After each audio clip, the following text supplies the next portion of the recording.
किसी व्यक्ति से आपने जमीन खरीदने का एग्रीमेंट कर लिया, पैसे भी दे दिए, लेकिन वो व्यक्ति अब आपको जमीन देने से मना कर रहा है, तो क्या आपके पैसे डूब जाएंगे? तो बिल्कुल नहीं, कानून में इसके लिए रास्ता है। अगर एग्रीमेंट करने के बाद जमीन देने से मालिक मुकर जाता है तो घबराइए नहीं। कुछ परिस्थितियों में आप कोर्ट से उस जमीन की रजिस्ट्री अपने हक में करवाने के लिए मांग कर सकते हैं। तो अगर जमीन खरीदने के लिए आपने उस व्यक्ति को लाखों रुपए दे दिए हैं और अब वो व्यक्ति यानी कि विक्रेता ये कह रहा है कि आपको वह जमीन नहीं देगा, तो ऐसे में आपको क्या काम करना चाहिए? क्या सिर्फ जमीन का एग्रीमेंट करने से वो जमीन आपको मिल जाएगी? और अगर उस जमीन का मालिक आपके फेवर में रजिस्ट्री करवाने से साफ साफ मना कर दे तो कानूनी क्या तरीके आप इस्तेमाल करेंगे कि वह जमीन आपके नाम हो जाए? तो अगर जमीन का एग्रीमेंट हुआ, आपने पैसा भी दे दिया, विक्रेता मुकर गया, तो कुछ ऐसे स्टेप इस वीडियो में मैं आपको बताऊंगा जिनको करने से आप अपनी वसूली कर पाएंगे, उस जमीन की रजिस्ट्री भी अपने नाम से करवा पाएंगे। तो अक्सर ये देखा गया है कि कोई व्यक्ति किसी भी जमीन को बेचता है तो उस जमीन को बेचने के लिए खरीदार के पक्ष में सेल एग्रीमेंट करके देता है, भले ही वह मकान बेच रहा हो, दुकान बेच रहा हो, किसी भी तरह की कोई जमीन हो, कृषि भूमि हो,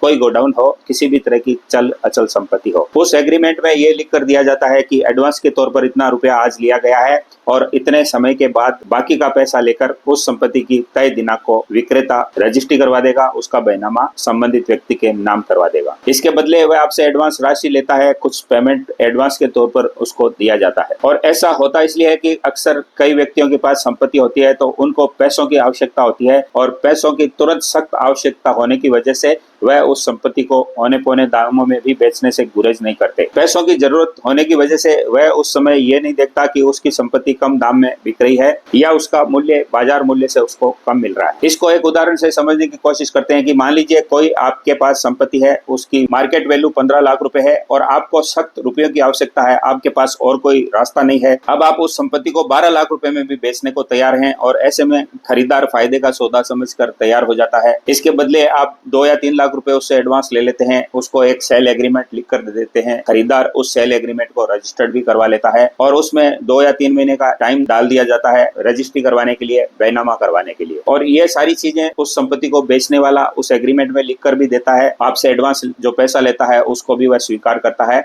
और एक तय दिनांक आपको देता है कि इस संपत्ति की बाकी का पैसा उस दिन लेकर वह रजिस्ट्री करवा देगा। आप खुश होकर ये काम तुरंत कर भी लेते हैं, इसलिए कर लेते हैं कि 15 लाख की संपत्ति आपको 12 लाख में मिल गई, फायदे का सौदा आपके हाथ में आ गया। आप तय समय का इंतजार करते हैं, जिस दिन आपके नाम से उस संपत्ति की रजिस्ट्री होनी है उस वक्त का इंतजार करते हैं और जब वो वक्त आ जाता है तो उस वक्त वो संपत्ति जिसने बेची थी वह उस संपत्ति की रजिस्ट्री आपके नाम से करवाने के लिए नहीं आता है, वह उसके लिए टाल मटोल करता है, आपको मना नहीं करता है लेकिन हाँ भी नहीं भरता है और इस तरह से वह वक्त गुजारने लगता है। अब इस बात के कई कारण हो सकते हैं, उसमें से मैं 2 कारण आपको बताऊंगा। पहला कारण यह है कि हो सकता है उस व्यक्ति को उस वक्त सख्त पैसों की अर्जेंट आवश्यकता थी और उन आवश्यकताओं की पूर्ति करने के लिए वह उस संपत्ति को 2 से 3 लाख रुपए कम में बेचने का सौदा कर देता है। लेकिन अब उसको पैसों की सख्त जरूरत नहीं है, उसका काम उस वक्त आपके द्वारा जो पैसे एडवांस के तौर पर दिए गए थे उससे निकल चुका है और अब वह उस संपत्ति की रजिस्ट्री आपके नाम इसलिए नहीं करना चाहता क्योंकि अब उसको पैसों की आवश्यकता नहीं है। इसमें दूसरा कारण यह हो सकता है कि उस संपत्ति की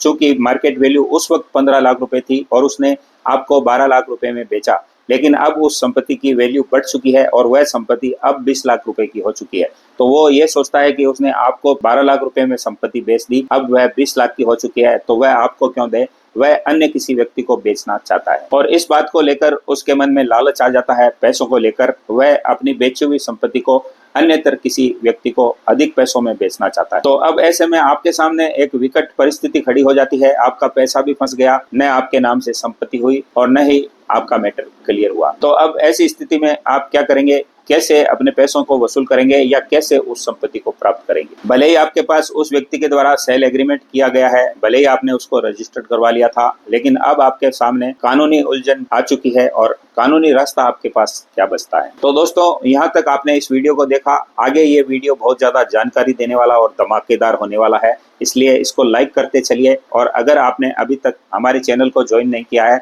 तो हमारे चैनल से पहले जुड़ जाइए, उसको सब्सक्राइब करके जरूर रख लीजिए ताकि इसी तरह की आने वाली और तमाम धमाकेदार वीडियो आप देख सकें। आगे बढ़ने से पहले जो संपत्ति खरीदना चाहते हैं उनको मैं एक बात बताना चाहता हूं और वो ये है कि जब भी आप किसी संपत्ति को खरीदें तो उसका पक्का सेल एग्रीमेंट जरूर बनाएं और उस एग्रीमेंट को रजिस्टर्ड करवाना न भूलें। और रजिस्टर्ड करवाने की अहमियत क्या है अब इस वीडियो में आपको आगे पता चल जाएगी। और चूंकि रजिस्टर्ड करवाने में भी आपका एक्स्ट्रा पैसा नहीं लगता है, जितनी वैल्यू आप एडवांस के तौर पर दे रहे हैं उसका लगभग 2% स्टाम्प ड्यूटी के तौर पर लगता है, तो ये कोई ज्यादा अमाउंट नहीं है, इसलिए कभी भी कोताही न बरतें। तो अब आपके सामने जब यह स्थिति आ चुकी है कि वह व्यक्ति आपके नाम से उस संपत्ति की रजिस्ट्री नहीं करवा रहा है, भले ही आपको वो मना नहीं कर रहा है, लेकिन आपके जानने वालों को जाकर ये कह रहा है कि वह अब उस व्यक्ति को यह संपत्ति नहीं देगा, उसके नाम से इस संपत्ति का बैनामा या रजिस्ट्री नहीं करवाएगा। आपको कई तीसरे लोगों से इस बात का पता चलता है। कई बार ऐसा सामने स्थिति आती है कि आपको कोई व्यक्ति यह कहता है कि उस जमीन को तो वह खरीद रहा है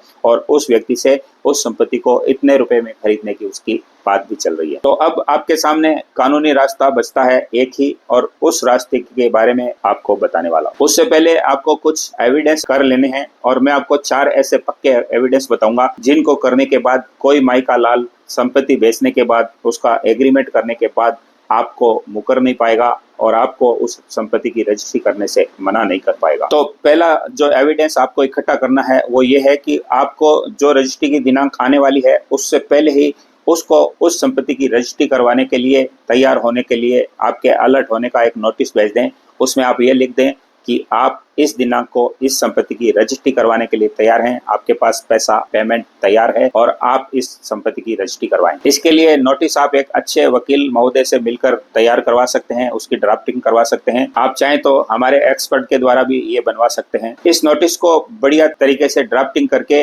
आप रजिस्टर्ड डाक से अपने वकील महोदय के माध्यम से उसके पते पर, जो कि पता आपके पास है, उस पते पर इस नोटिस को बाई पोस्ट भेजें और इसको आप रजिस्टर्ड पोस्ट से भेजना न भूलें। इसके लिए आपको कोशिश करनी है कि वह व्यक्ति उस रजिस्टर्ड नोटिस को तामील कर ले, उसको प्राप्त कर ले। इसके लिए एविडेंस के तौर पर आपने जो लिफाफा डाक विभाग को भेजा है, डाक विभाग के जरिए उस व्यक्ति को भेजा है, तो उसकी कॉपी अपने पास लेकर रख लें। डाक विभाग के द्वारा जो रजिस्टर्ड डाक भेजी जाती है तो एक रिसिप्ट दी जाती है, जितना मूल्य आपसे डाक विभाग ने वसूला है उसकी एक कॉपी आपको दी जाती है, तो उसको अपने पास लेकर रख लें। इसके बाद डाक विभाग के द्वारा उसको जो नोटिस डिलीवर किया गया है तो उस डिलीवर करने को ऑनलाइन आप डाक विभाग की वेबसाइट पर जाकर ट्रैक कर सकते हैं और उस ट्रैकिंग की रिसिप्ट को लेकर उसकी कॉपी करवाकर उसको भी सबूत के तौर पर अपने पास लेकर रख लें। यह इस बात का सबूत होगा कि आपने उस व्यक्ति को इस दिनांक को नोटिस भेजा, बाई डाक भेजा और उसको इस दिनांक को वो नोटिस मिल गया और उसके एविडेंस के तौर पर डाक विभाग की ट्रैकिंग रिपोर्ट आपके पास उपलब्ध है। दूसरा जो एविडेंस आपको रखना है वो ये है कि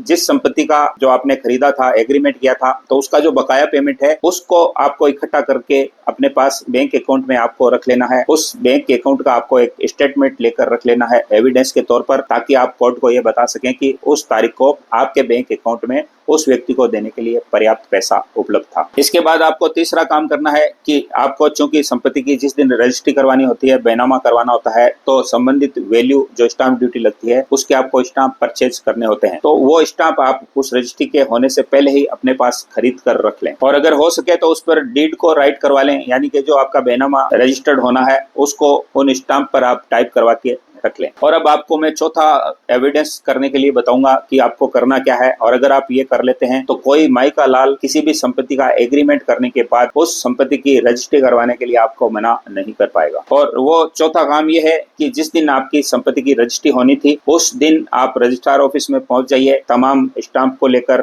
तमाम उस प्रॉपर्टी के डॉक्यूमेंट को लेकर और अपने पास जो आपका एडवांस के तौर पर जो उसको पैसा दिया था उसके बाद जो बचा हुआ पैसा है उसको देने की स्टेटमेंट को लेकर, और सब रजिस्ट्रार ऑफिस में अपने वकील के माध्यम से एक एप्लीकेशन दीजिए और उसमें यह कहिए कि आज दिनांक को आप उपस्थित हैं उस संपत्ति की रजिस्ट्री करवाने के लिए, और वहां पर तमाम आप दस्तावेजों की कॉपी और एविडेंस को पेश कर दें। तो सब रजिस्ट्रार ऑफिस में जैसे ही आप इस एप्लीकेशन को देंगे तो वहां से आपको एक प्रमाण पत्र दिया जाएगा कि इस संपत्ति की रजिस्ट्री करवाने के लिए आप उपस्थित थे, विक्रेता उस संपत्ति की रजिस्ट्री करवाने के लिए उपस्थित नहीं हुआ। तो ये 4 एविडेंस आपके पास पर्याप्त रूप से इकट्ठे हो जाने के बाद, पहला यह कि आपने उसको लीगल नोटिस दिया, दूसरा कि आपके पास पर्याप्त रूप से बैंक बैलेंस था, तीसरा आपने स्टाम्प खरीद के रख लिए, और चौथा आप सब रजिस्ट्रार ऑफिस में अपनी उपस्थिति दे आए। तो इतना करने के बाद अब आपके सामने, आपके मन में, आपके जहन में ये सवाल आएगा कि न तो उस व्यक्ति ने मेरे नाम से रजिस्ट्री करवाई, मेरे पास सेल एग्रीमेंट है, मेरा एडवांस पैसा दिया गया है, और इतने एविडेंस इकट्ठे करने के बाद भी मेरे नाम से उस संपत्ति की रजिस्ट्री नहीं हुई,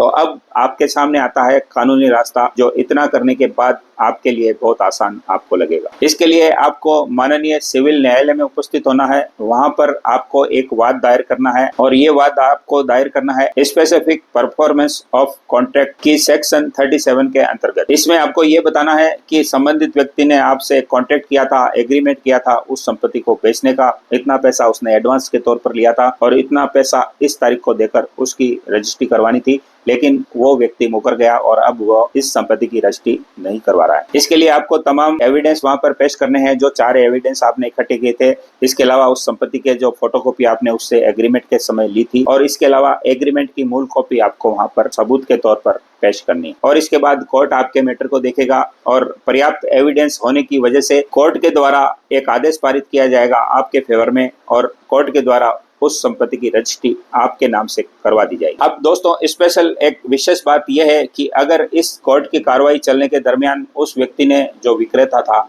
अपनी संपत्ति को अगर अन्य किसी व्यक्ति को बेच दिया है तो कोर्ट ऐसी किसी भी संपत्ति की रजिस्ट्री को कैंसिल करवा सकता है। और अगर उस व्यक्ति ने जिस व्यक्ति को उस संपत्ति को बेचकर उसकी रजिस्ट्री करवा दी है और उस व्यक्ति ने उस संपत्ति का नामांतरण, म्यूटेशन, नाम ट्रांसफर या दाखिल खारिज अपने नाम से करवा लिया है तो इसको भी कोर्ट कैंसिल करार दे सकता है। तो दोस्तों ये एक लीगल और कानूनी रास्ता था कि किस प्रकार आप किसी व्यक्ति से अगर किसी संपत्ति को खरीदने का एग्रीमेंट करें, एडवांस के तौर पर पैसा भी दे दें, लेकिन वह बाद में उस संपत्ति को बेचने से मुकर जाए, उसके मन में लालच आ जाए और वह आपको उस संपत्ति को नहीं देना चाहे, तो कोर्ट के द्वारा उस संपत्ति को आप किस प्रकार से प्राप्त कर सकते हैं, किस प्रकार से अपने नाम से उसकी रजिस्ट्री करवा सकते हैं। तो इस वीडियो में हमने ये जाना कि किसी भी संपत्ति को खरीदने के बाद कोई व्यक्ति हमारे नाम से किसी संपत्ति की रजिस्ट्री नहीं करवाए तो कानूनी रास्ता क्या है, किस प्रकार से हम सबूत इकट्ठा करें, किस प्रकार से उस संपत्ति की हम अपने नाम से रजिस्ट्री करवाएं और इसका कानूनी लीगल रास्ता क्या है जिससे विक्रेता सीधा हो जाए, आपके सामने सरेंडर कर दे,